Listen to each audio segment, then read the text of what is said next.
আসসালামু আলাইকুম।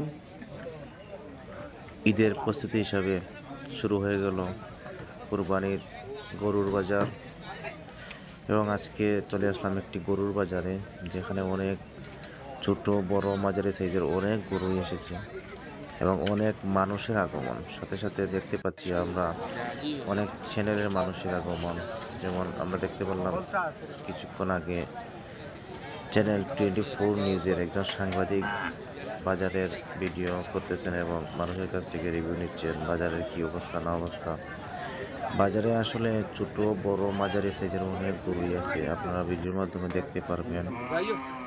এবং যারা বিক্রি করতে আসছেন ওনারা বলছেন যে গরু খুবই কম বিক্রি হচ্ছে বা আসলে বিক্রি হচ্ছেই না। কাস্টমার আসছেন, দাম দর জিজ্ঞাসা করছেন, কিন্তু কেউ কিনতে যাচ্ছেন না। এবং ক্রেতারা বলছেন যে বাজারে গরুর দাম অনেকটাই বেশি, এই জন্য কেউ এখন কিনতে চাচ্ছেন না এবং ঈদের অনেক দিন বাকি রয়েছে, এই জন্য ওনারা শুধু দেখতে এসেছেন বাজারের অবস্থা কি। এবং যারা বিক্রেতারাও বলতেছেন যে গরু এখন থেকে কেনাবেচা শুরু হবে না, কিছুটা হচ্ছে, তবে প্রপারলি এখন থেকে শুরু হবে না, আরও 2-1 দিন সময় যাবে। ক্রেতারাও আপনার কিনতে আগ্রহী হবেন, ব্যাপারীরাও আপনার কিছুটা কম হলেও দিয়ে দিবেন।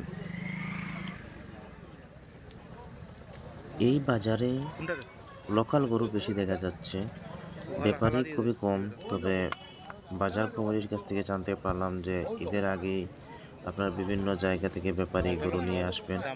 এখনও কিছু কিছু ব্যাপারী দেখলাম আপনার গরু নিয়ে আসছেন, তবে বেশিরভাগই হচ্ছে লোকাল মানুষ গরু নিয়ে আসছেন বাজারে, লোকাল গরুই। তবে গরু ছোট বড় মাঝারি সব সাইজেরই গরু আছে বাজারে, তবে কেনাবেচা একটু ধীর গতিতে চলছে। তবে আশা করা যায় 2-1 দিনের মধ্যে বেচাকেনা বাড়বে এবং দূর দূরান্ত থেকে ব্যাপারীরা গরু নিয়ে আসবেন। বাজারের পরিবেশটা খুবই সুন্দর ছিল, আর এইখানে বিভিন্ন চ্যানেলের সাংবাদিকদেরকেও আমরা দেখতে পেয়েছি।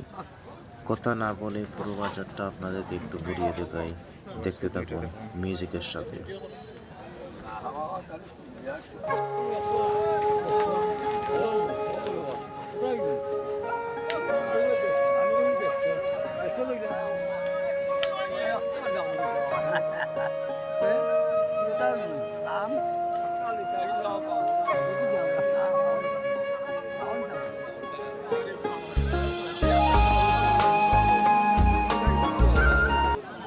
লোকাল বাজার থাকার কারণে এলাকার অনেকেই এবং আশেপাশের এলাকার অনেকেই বাজারে এসেছেন গরু দেখতে।